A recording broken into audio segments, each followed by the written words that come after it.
Swayam Prabha. Digital India. Educated India.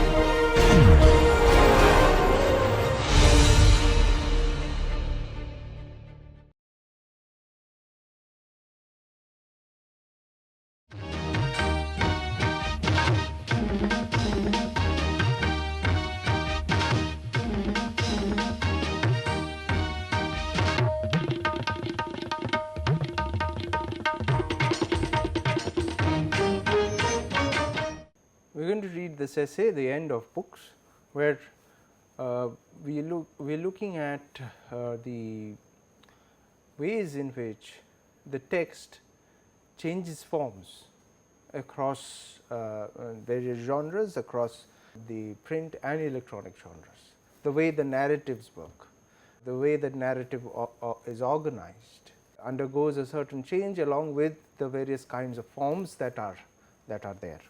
All right.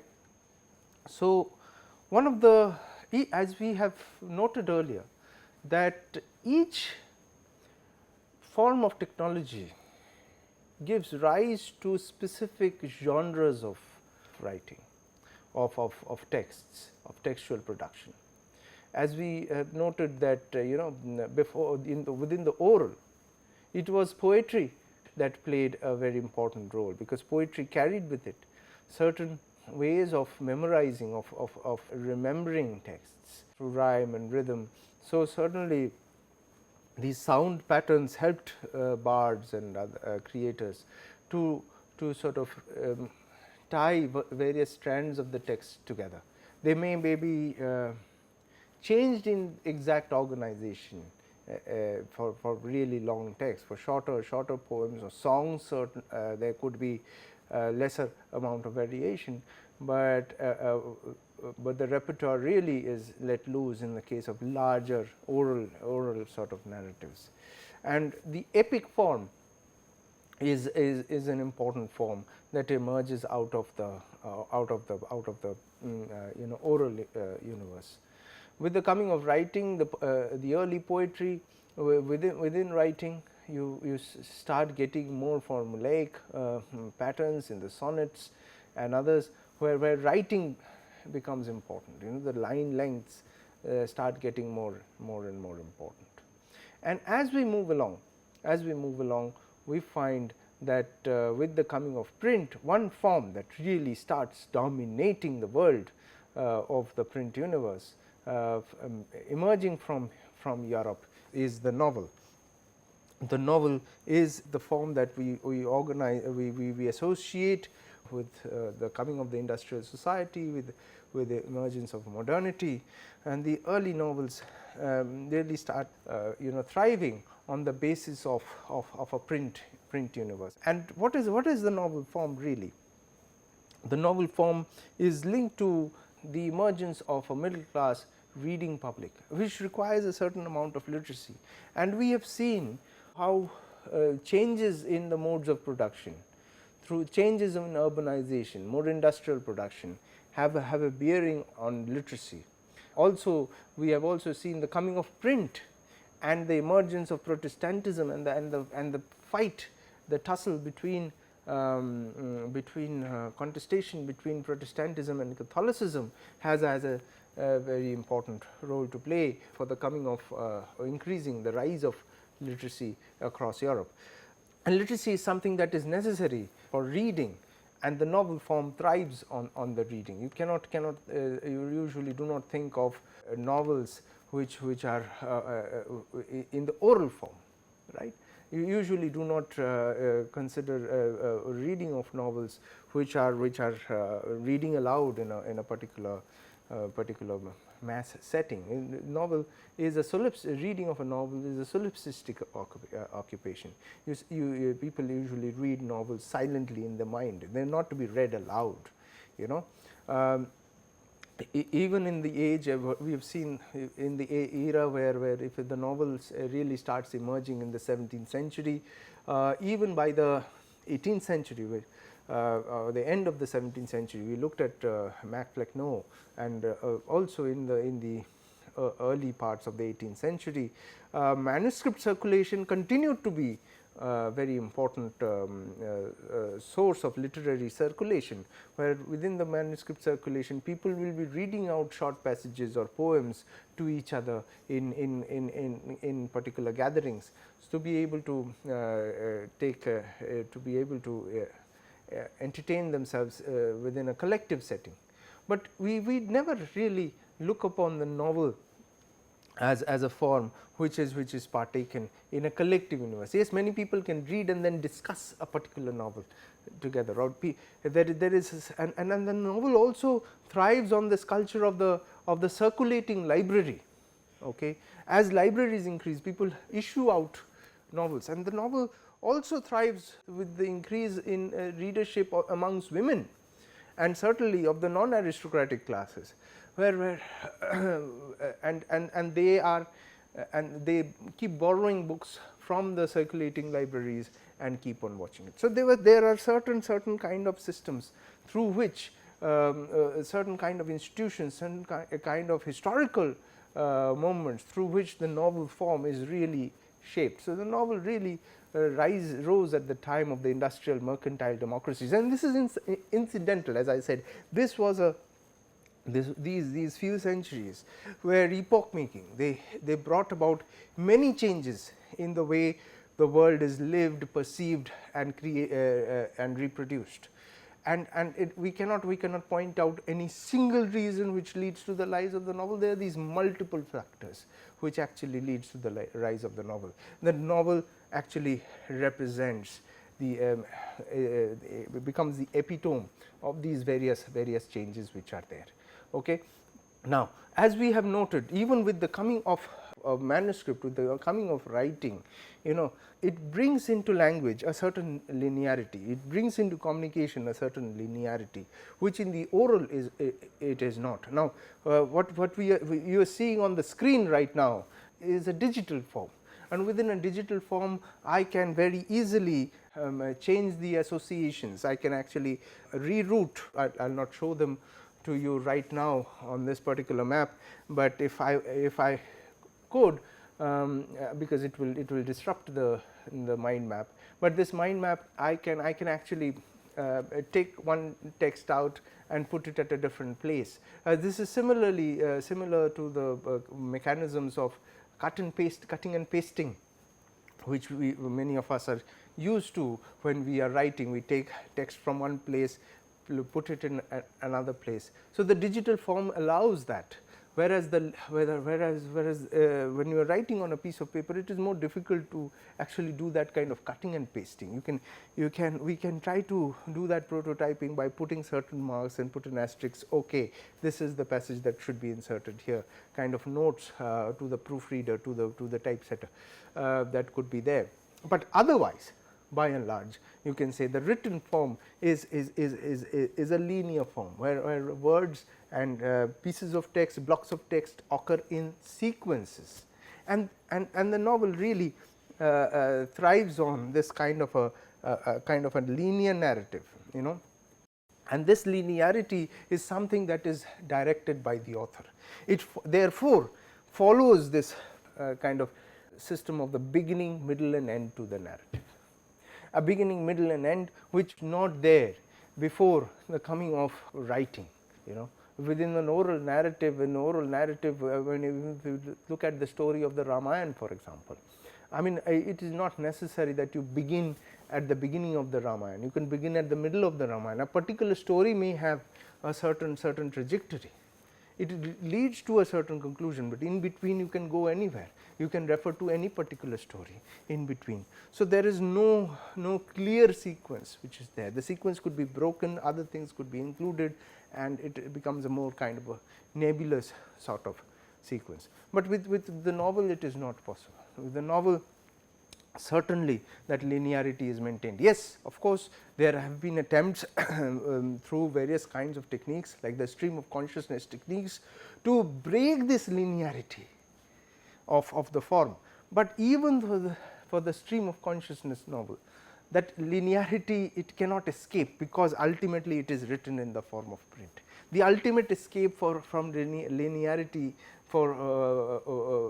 is the coming of the digital, where digital texts can break the linearity of the texts, all right.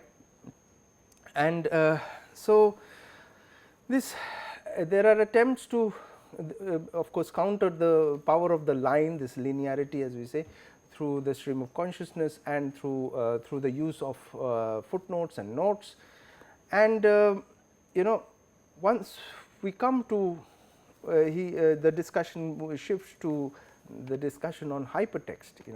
When we understand hypertext, this is how the text actually looks. All right.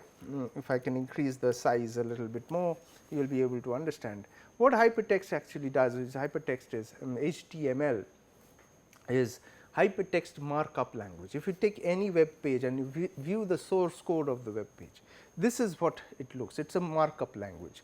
What the markup actually does is tells the machine that this part within this. So, you see those tags which are there, the open tags and the closing tags. The closing tags are the ones with the backslash. So, with any text within that those two tags, the open tag and the close tag, it says with the word written title, the machine knows that it is the title, and there is a certain code which the machine knows that the title has to have a certain kind of appearance. So, and there is the head of the text, and then there is a body of the text, and there is the end of the entire code, which is the end of the HTML code. Okay. Now, this can go much more complex. You can actually format the text in very dynamically, very different sorts of ways. This is a way for the machine to understand the various elements within the text. Now, books have always, printed material have always tried to use this kind of markup through the creation of paragraphs, or using bold or italics or headings, or indentation to differentiate quotations from the body of the text. But what the markup language does is it presents all these kind of marking off of texts in a machine readable format, in a way in which the one can communicate with the machine, and the machine is able to dynamically sort of understand these texts. Okay. So, now this how does hypertext actually change the way the narrative or writing is perceived? So, there is now possible to actually do writing in a non-linear or a non-sequential space because within hypertext it is possible to actually create linkages, hyperlinks they are called, hyperlinks between different parts of the text or across different kinds of texts. So, the paths become multilinear. There could be different points of entry and different points of exit, or different points of moving around between the various nodes of the text. It is not that you have to move from chapter 1 to chapter 2 to chapter 3, you can move through an infinite permutation of sequences of various textual blocks. And this adds to the kind of interactivity that could be there between texts, and the text becomes therefore polyvocal. That is, the text does not speak from a single voice, the text can speak from multiple different points of view depending on. So imagine the way in which a usual crime thriller novel or a detective novel actually operates, where the suspense is maintained by actually holding back some crucial information from the reader, and the reader has to decode it along with the detective, and it's sort of and then the detective novel is really becomes a certain kind of game. Given the same amount of data, can the reader sort of predict, can the reader sort of work out, decode the who done it, who committed the crime. And that is the test. That is the test on which a detective novel really thrives. So, the sequencing of the various textual elements, the various segments of the text becomes very important. If one reads the final chapter at the beginning, one knows who done it, and therefore the interest of the text would be gone, right. So, you are so usually typically what happens is that in a detective novel, the reader, and there are multiple ways of narrative techniques, and multiple narrative techniques that could be followed. There are different narrative techniques like that of the omniscient narrator, where the narrator, the all seeing narrator, and therefore the reader is also all seeing. Or you could follow a particular narrator within the text, some character within the text whose point of view is being perceived. So, the reader always remains at the same level of consciousness to that privileged character. So, the written text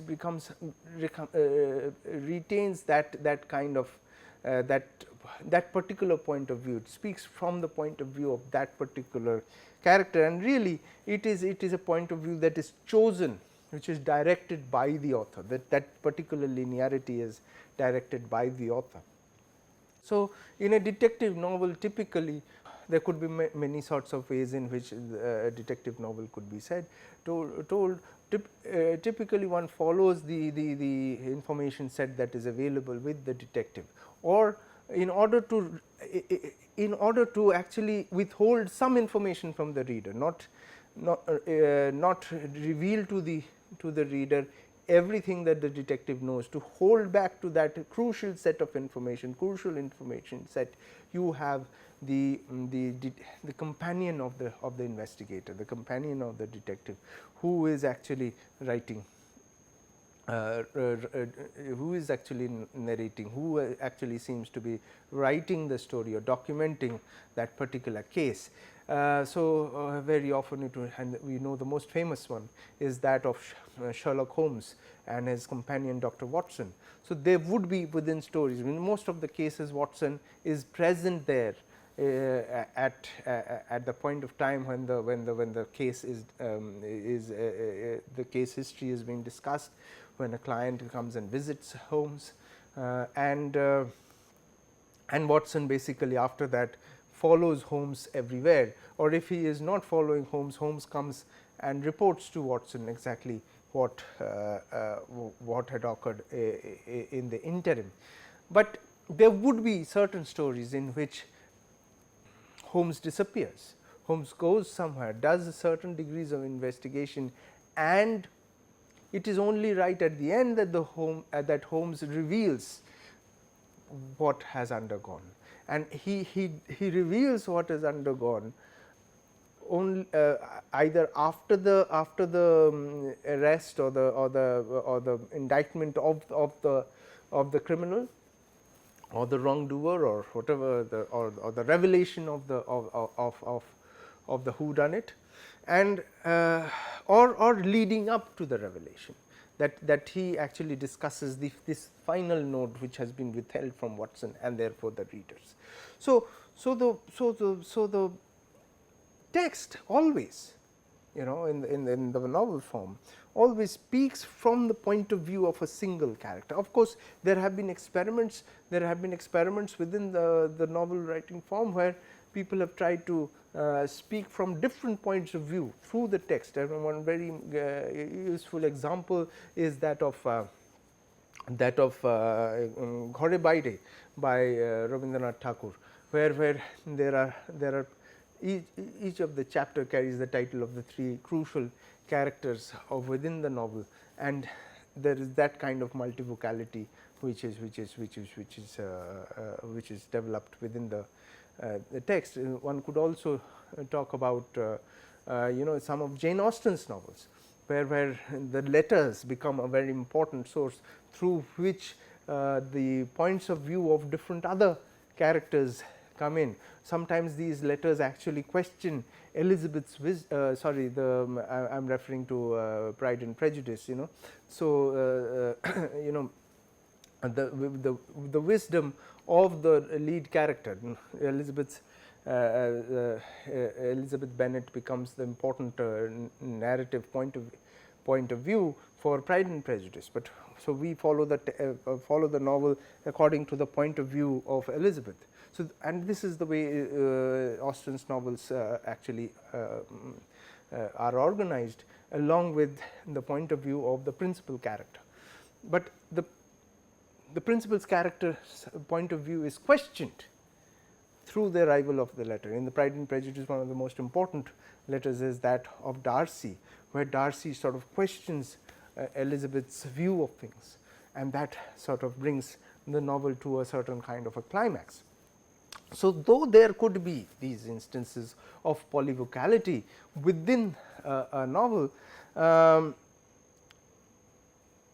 in reality the reader does not have any freedom to move beyond the chosen path, that the path that has been chosen by the author, right.